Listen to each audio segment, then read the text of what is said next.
conditional access. If you're kind of not doing right, a lot of the other stuff, it just doesn't matter. Right now, a lot of the sites have it hidden. You go to GitHub, you need to go to the settings and add the passkey for each one. Hopefully, it will become sort of the de facto standard. You consider the trade-off where for all the security tools that I implement, there's that risk that the user's just going to go away and do something that I've got no business about. It's good you're doing encryption and all of that, but someone can just sign in from any other device. Like, what's the difference? They were doing all teams and locking it down to just only manage devices.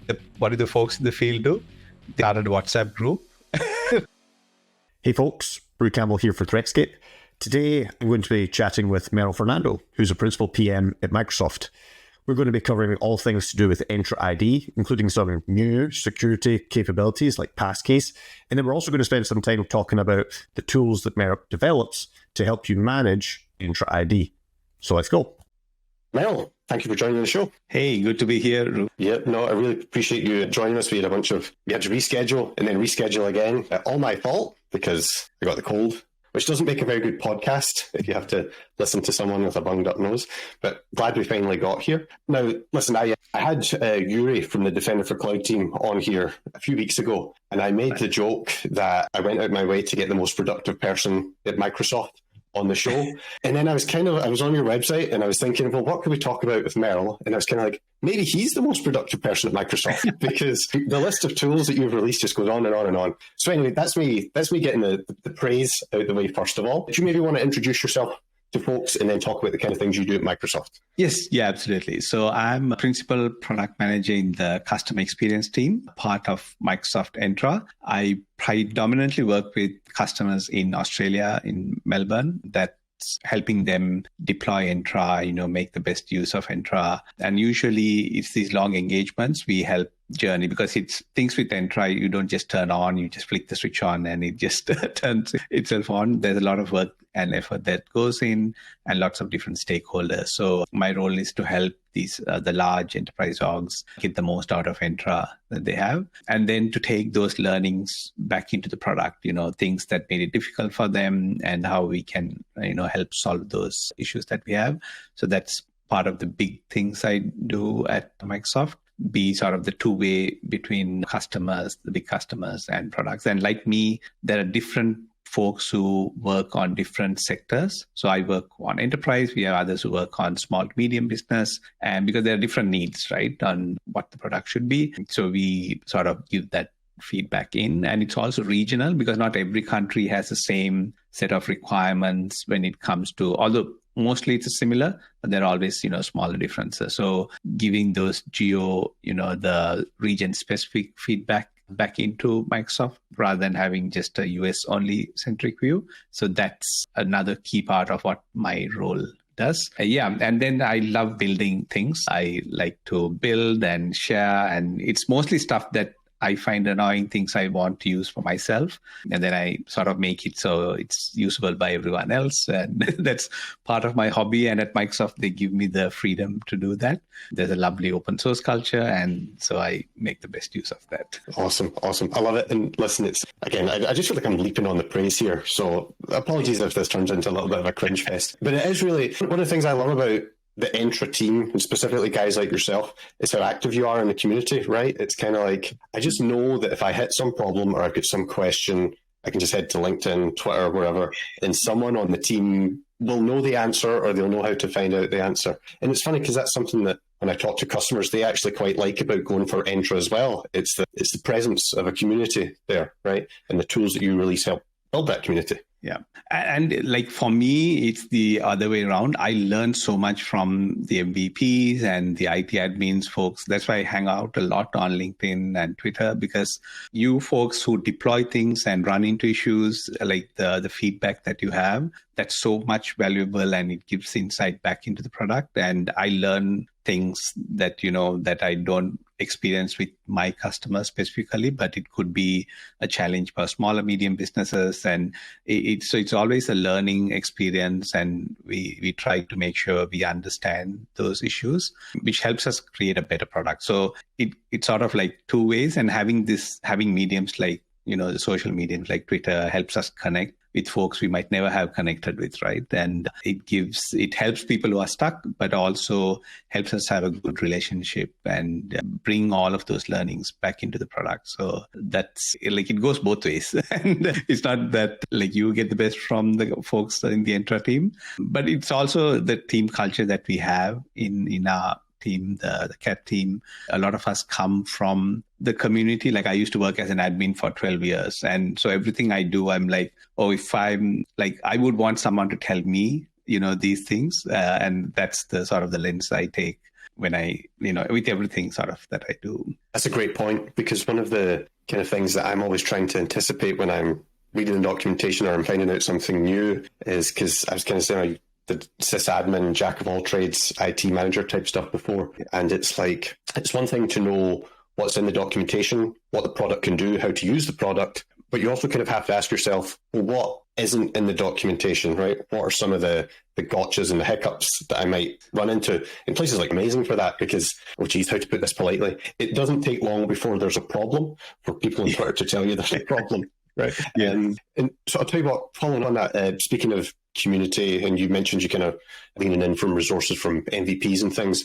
One of the new projects that you've kind of just released to the world, a couple of MVPs, right? Fabian Bader and Thomas Monheim, Germany, is Maester, if I'm pronouncing that. Yeah, correctly? Maester. Maester, right. Play of Game of Thrones, the Maesters in Game of Thrones. So that's right. Yeah, love it. Good stuff. So do you want to maybe talk folks through what is this new tool and what would a customer get out of this tool? Yes, yeah. So the really good example I have, and we did this whole session at the PowerShell DevOps conference, the video is there, but the thing that sort of started it, there were a few different things, but the key thing that happened to me is I was talking to a customer.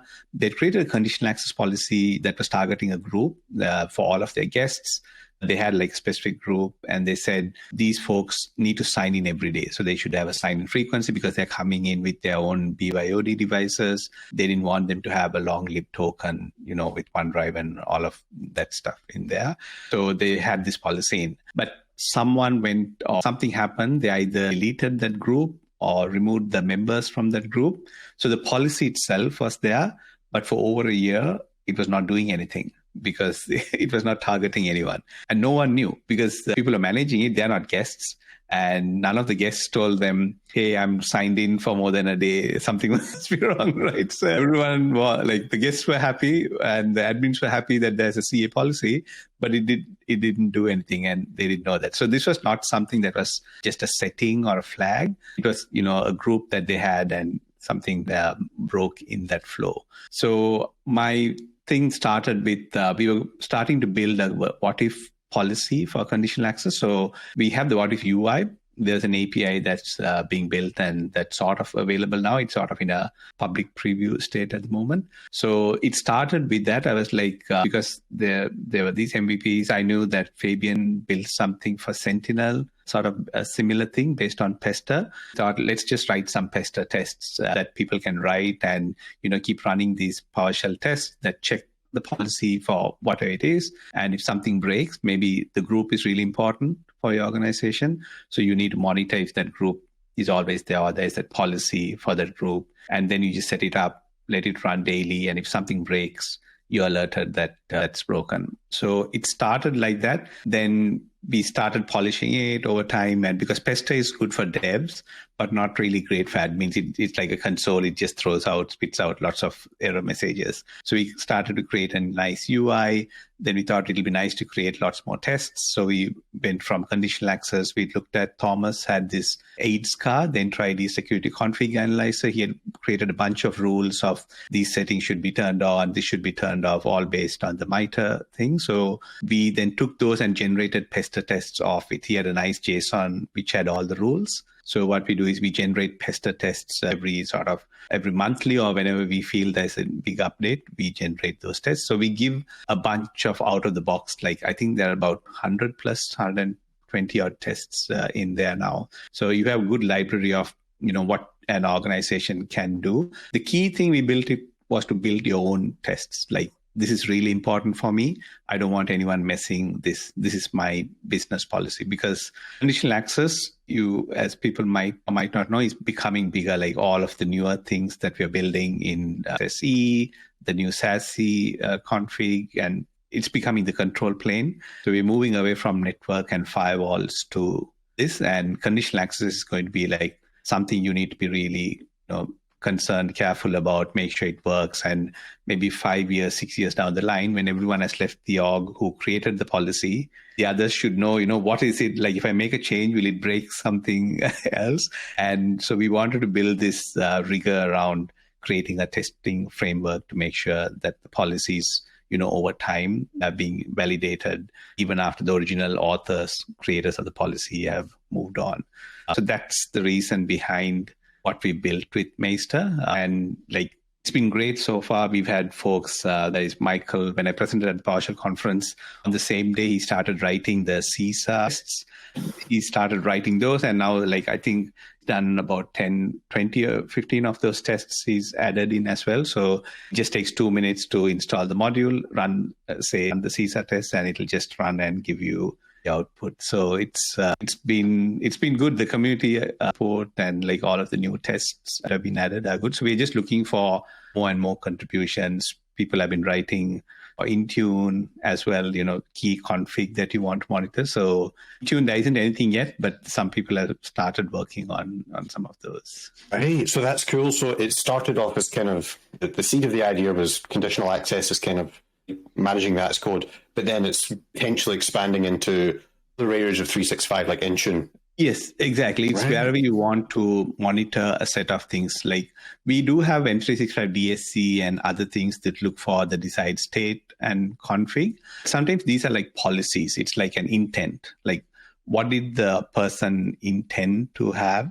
And the Pester tests are a good way to do it. Like we've done this a lot with DevOps and infrastructure as code, but we haven't done this for security products. Like we do DevSecOps for others, but we haven't applied those to the products that we ourselves maintain. So it's sort of the physician should heal thyself. it's taking that approach to the security products themselves. Great point. And I'll tell you what, one of the things, say those 6 letters, DevOps, and it strikes fear into the heart of a lot of sysadmins and things like that. So if someone, let's say I don't come from a DevOps background, I'm not a programmer, I want to pick this up and start using it. Is it going to be intimidating for me, or is it reasonably easy to get in? Really good question. That's a really good question. And that is something we worked quite a lot on. So on the Maester.dev website, we make no assumption. The assumption is you don't know anything about DevOps. And we give you step-by-step guides to say, I want to set up this automation for GitHub. Say, I have just maybe 4 or 5 key tests I want to start off with. Give you step-by-steps on how you can it up on GitHub, put in the steps. It's just mostly copy and paste, and have a daily email come to you. Use either GitHub or Azure DevOps. And GitHub doesn't cost you anything. Azure DevOps as well. It's free for 5 users. So barrier to entry, we sort of made it very low. It's not going to cost you anything to set up. It's not assume you know anything. You can give explicit instructions from creating the app registration, what scopes you need to do in GitHub with step-by-step guides. All of that's included. In fact, now I need to make some videos that with those steps as well. We've sort of made it all really good and had some really good contributions. Stefan or Steven, the contribution where with GitHub, we had lots of steps. We use Cloud Identity Federation. So no secrets involved. You run those from GitHub. So no need to rotate keys, no need to worry about, old certs or secrets being exposed. We had a YAML file that you had to copy and paste, and it was 20 or 30 lines were more about figuring an Azure subscription. There's a new command in Azure PowerShell that and just say use the workload identity thing. We added that in and made it even more shorter. So it's a neat thing. We have plans to build a GitHub action, a Maester GitHub action. So you can just drop it in and just configure it. So the steps should go down even further. The whole idea is to make it really easy for someone. Just run it. So if you see on the website, and run it in sort of like 5 minutes. You install a module, you install the tests, you run it. That's it. You get Nice. Goes to your config and gives you a bunch of settings or recommendations. Then you can pick and choose what you want to run for your tenant. So the whole idea is to start small, pick like the more important ones, just get started with it. Then over time you can add more tests. Awesome. And I like that point you kind of raised there about how start small, get easy, quick wins, I guess almost is kind of the most important thing. And one of the things I like about when I see tools like this, so when I see the next thing I want to talk to you about is the new kind of in public preview, the ability to use device passkeys, right, through the Authenticator app and Entra ID. I see these two types of things. Obviously, they're different, but to me, they're both about achieving something important, which is lowering the cost and the entry level for the defenders, right? So, for example, through Maester, it's kind of like, well, we're lowering the cost and we're lowering the barriers to start having configuration drift as code or security as code. And then when we look at passkeys, we're lowering the cost of phishing, right? Because I no longer need to go away and buy a hardware security token. Yeah. I can just use the hardware I've already got.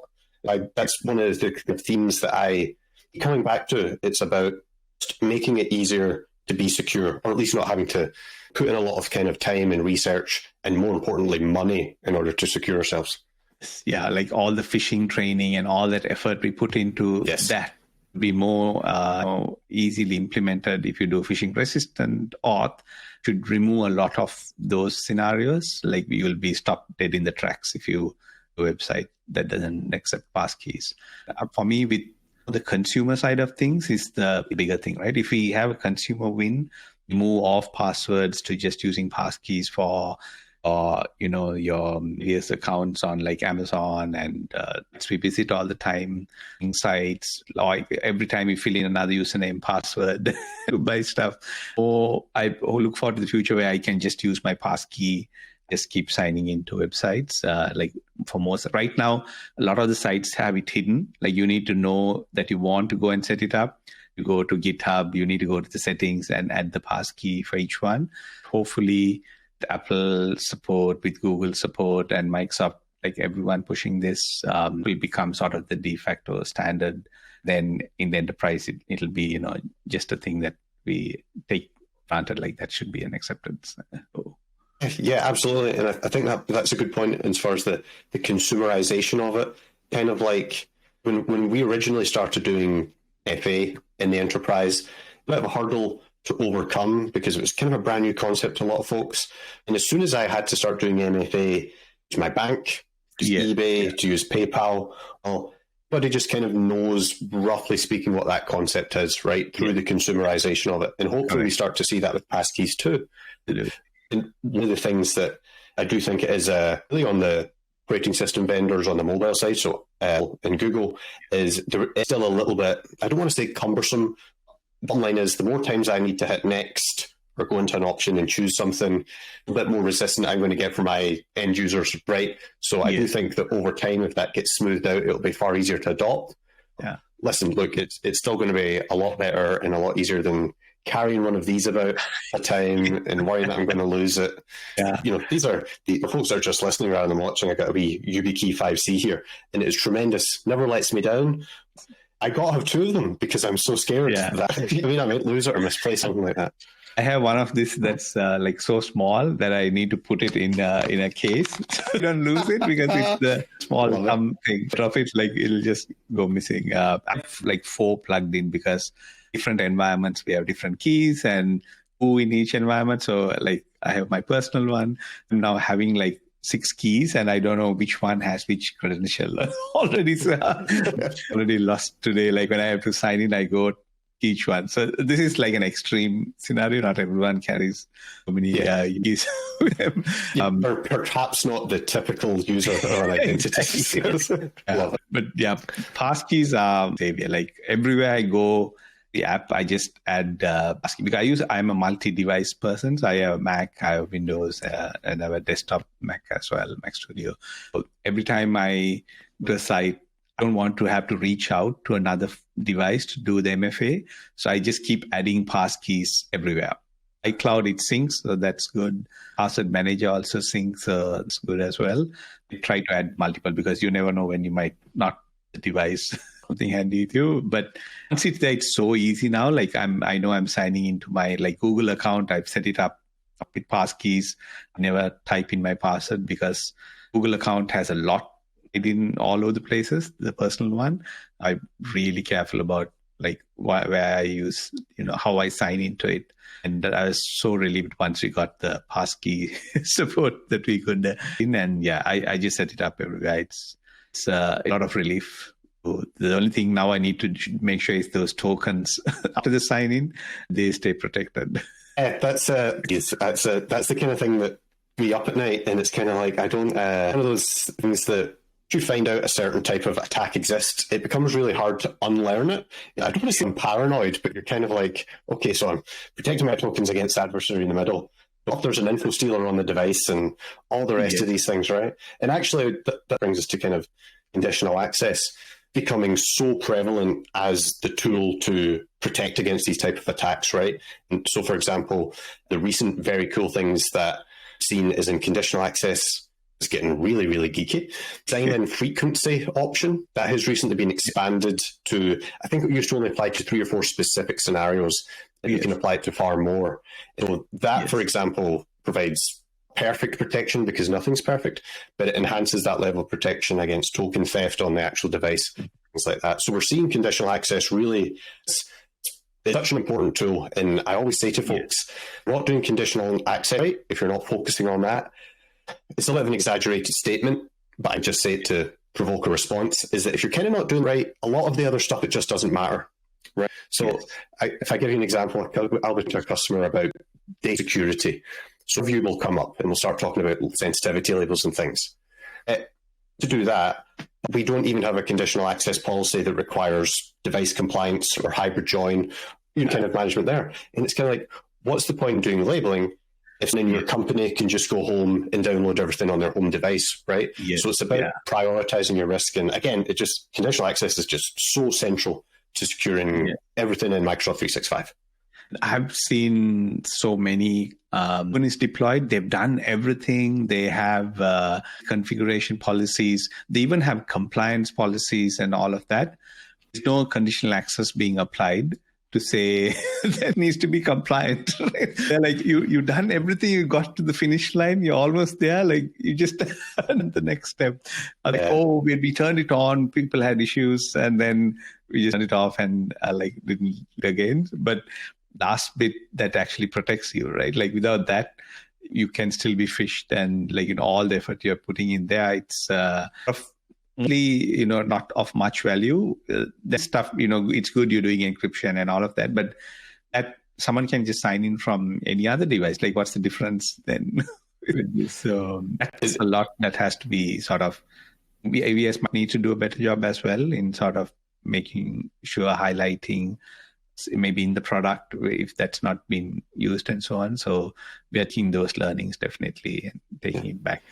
I think that actually brings me on to we've seen recently Bill's memo get circulated, and then kind of hot off the heels of that, really just a high level announcement, not many details yet, but the reality now that MFA will be enforced for that kind of admin access to the Azure portal and to Azure services and things like that. And it's easy for folks in the cybersecurity bubble to say just do it. Of course, it should be on by default, but reading that blog and reading that announcement, it really reminded me that for every one person that thinks, yes, this should be on by default, you're going to find several that think, actually, no, it shouldn't be on by default, because all you care about is security plus 20 or 30 other things, right? Yeah. So by default, sense, and there's a lot of things that should be secure by default, but you've got something operational, it becomes very hard to just push when we're doing that, right? And I guess that's one of the challenges that the Entra team and the Entra PMs must face a lot. That's true. And this is where I hear this quite a lot, right? Like, why aren't these settings turned on by default? And there's always this, something that has everything turned on, and then for the system to even work, you need to turn on, configure things before you do it. And organizations are like mom and pop. Like I have my brother-in-law, he runs his own business. Like he's the admin. He has like 30 odd people that in his organization, but only M365 admin. And like he doesn't do any IT. His passwords in a book. Yeah, what's a password manager? Like he like diligently writes everything down. Or someone like that, from someone like that to an organization that has like a team of people and they have one person just only focusing on onboarding apps, another team like managing the conditional access policy, like one Entra ID product for like all of them, right? And it needs to work in both cases. Like brother-in-law is not going to know how to go and turn on guest settings to allow you just to be able to share some OneDrive, and he'll just go back to sending it over email, something that's less secure overall. So it's hard to sort of draw a line and say what's the perfect thing. That's why we do have lots of different guidance for organizations based on the risk and like various factors that we do. And it's constantly evolving as well, because we roll out things like the threat landscape changes, and then you just need to keep adapting to it, right? Like with Passkeys coming in, phishing is get a lot harder. Like if Passkeys takes off, they're just going to go to the next fit, right? So what was okay today might not be okay in another 5 years. And so it's going to always be an evolving thing, and no one perfect answer. You just need to learn and sort of move. It's a good point, and it's because again, I think back to when I first started doing IT, going a little over a decade ago now, and when MFA first became a thing, we're like, okay, well, this is it, we've cracked it, we're sorted, we're good. And that's down a few years, and it's like, wait, we actually need to improve this. So you're right, it is that continual cat and mouse game. It does feel like though, constant bad news you hear. The skill and the resource, it does feel, I don't want to say easier, there is a lot more that personally I feel that we can do now than we maybe could in the past, right? So for example, before MFA was even an option, right? You know what I mean? So things like that. So there are certain advantages we have now. And I love that point you mentioned, how you gave example of going into Entra and just disabling guest access or something like that. Yeah. Well, sure, you could do that and you get some security benefits from that, right? Yeah. You consider the trade-off where for all the security tools that I implement, there's that risk that the user is just going to go away and do something that I get no visibility over. So I won't share it using OneDrive or SharePoint. I'll just upload it to Dropbox and I'll create my own account there, and you'll have no visibility into it, right? Correct. Yeah, and I know an org where like they were doing all teams and locking it down to just only manage devices and like all of the security and everything that came with it. What did the folks in the field do? They started a WhatsApp group.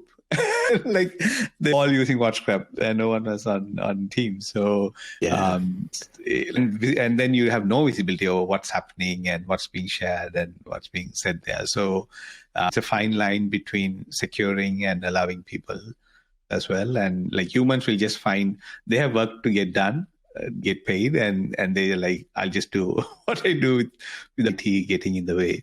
So it's almost impossible to know that, right? Like if people have had or some other group and then they're sharing things there, like you never know that it's even happening. It's happening today in your org. Yeah. Yep. No, absolutely. I totally agree. And it's about finding that balance, right? Because it's go too hardcore. You're in some very heavily regulated industry or something like that, folks will just they'll snake around it, right? Folks away is the bottom line. It's like water, right? It'll just go around. And you kind of, a lot of the time, you don't even need to look at the actual security team or IT team itself to find that, right? It's like, okay, well, the users get one set of rules, but me, I get Teams on my phone. So it's always cybersecurity teams that I worked with. They put in all the rules and lock down windows, and they do all the settings, turn everything on a Mac or using something else and using the devices that they set up. So it's very common. It's human nature, I guess, because you're always going to kind of think that, well, I know best. So, that's just to protect the other folks. And I'll tell you what, one other thing, speaking kind of best, one of the really useful tools that you've released that I use a lot, is kind of on the name here, is that the MSIT tools PowerShell. So you made a video that really highlights to me where this is very useful. Again, is a very low cost way of kind of looking at auth apps and permissions, right? Because if I'm an E5 customer, for example, I could use in Defender for Cloud Apps or something like that. Defender, but this just makes it available using PowerShell and using Excel so that I can figure out what are some of the apps and what are some of the permissions. My kind of question there on the back of that is, when it comes to those type of tools, what's the kind of motivation for you to kind of produce those tools, right? Because I'm sitting on the other side of the fence and I'm thinking, that looks like a lot of work. What kind of motivates you to build this stuff and then release it to the community? That particular one, which is the tool, it's an export of the consent grant report. It's actually been there in various different forms for more than like 5-7 years. So initially, it was just before SolarGate happened. And so when SolarGate happened, we actually did a bit of a rewrite, migrated to Graph. It was just published as a script that was there. So a few of my colleagues have built over time, like even before I joined the team, someone wrote the original one for Azure AD PowerShell.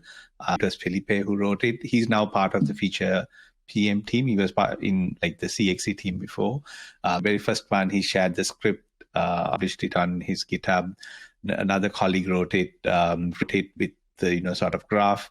Only that beginning this year was take it and add it into the PowerShell module. And I also added in some Excel writing to make it look nicer and like easier to follow along.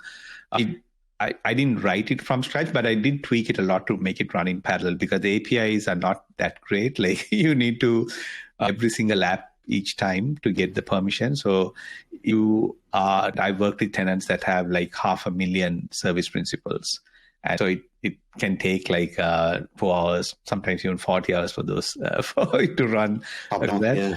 So I tweaked it a lot to run things in parallel using like PowerShell 7 parallel features and so on to like pull that all in.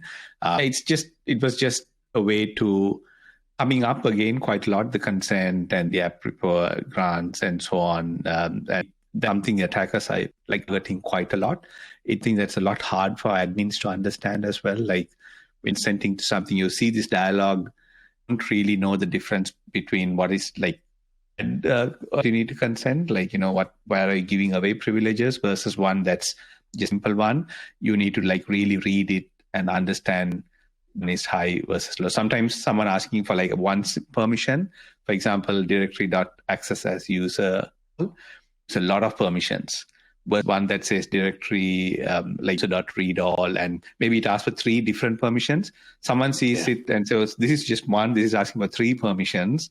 So you feel like, the one with 3 is more permissions and risky, but in fact, it's the one that's asking for that single dangerous permission that's risky.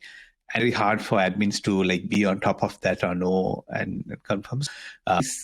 Involved there, and we are working on changes and updates to that. So this sort of reporting was to highlight that, these apps you're giving a lot more permissions you should give, and so that helps.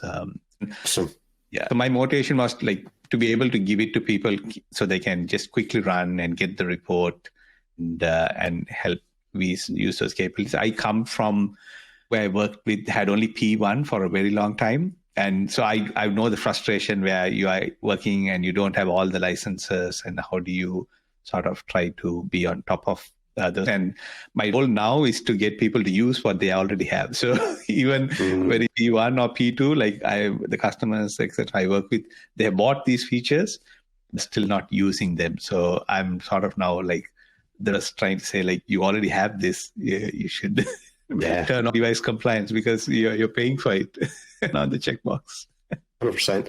And I'm going to here. I got a little message there, and it says that up to 34 minutes. Is that on my end, or are we still good here with this Razzie? Cool. That's fine. I just got the timer has stopped for me, and I just wanted to check if people button. Okay, it's like more, so I think we're good. Right, that's fine. I'll keep going. Just wanted to make sure. I don't want to keep talking, and then it's like, hey, nothing's happening. See how we go. I'll pick up again. Just try to remind myself. Yeah, so we're talking about like a good example that I've seen. You mentioned P1 there, but a good example I've seen of folks who have a license but maybe aren't using it perfectly, and sometimes it catches them out, is Entra ID protection. Right? The times I've had to look at a customer who's had an incident, and it was as a risky sign-in, but they didn't have the subsequent policy to actually do anything about it. I'm like, you're killing her, because it's just there waiting. And to be fair, ePortal now does quite a good job of showing you that data, so you can go away and turn it on. But yeah, it shows you you really have to study and learn and stay up to date with what's available. Buying the licenses, that's the easy part. It's then getting your hands dirty, understanding it and using it, that's the tough part. And that point there, that brings me nicely to the next thing I want to say. In terms of keeping up to date, one of the every week is Entra.news, the newsletter. Yes. And I look at this and I'm like, that's a full-time job just putting that together. So again, I joked about the most productive man at Microsoft, but but in any event, so that you publish that every week, a whole bunch of kind of official updates and community resources and all that kind of stuff. What kind of the onus behind you releasing that, right? Because again, thinking of this nature, a lot of work, a lot of us go into that, but it's great. It's an invaluable resource for folks that want to keep up to date. So what drove you to that? And then also, what's your process for gathering that news and then releasing it? Yeah, I want to make a video of how I create the weekly ones. I've written some scripts and stuff that help me. So I get my son to do a lot of the manual labor related to it, some pocket money to help him with that. But built it again, it was more like, for me, I was thinking like, if I was the M365, the Entra admin before, I just want, there's so much happening and you need to go to the blogs and like you go to lots of different places to know. If only there was, one email I got with a bunch of, all the links, and I can just scan through it. If it's interesting, I click and view it, or maybe I just file it away and then I come search my email and I know, I'll find something about that topic. Was the reason I started doing it.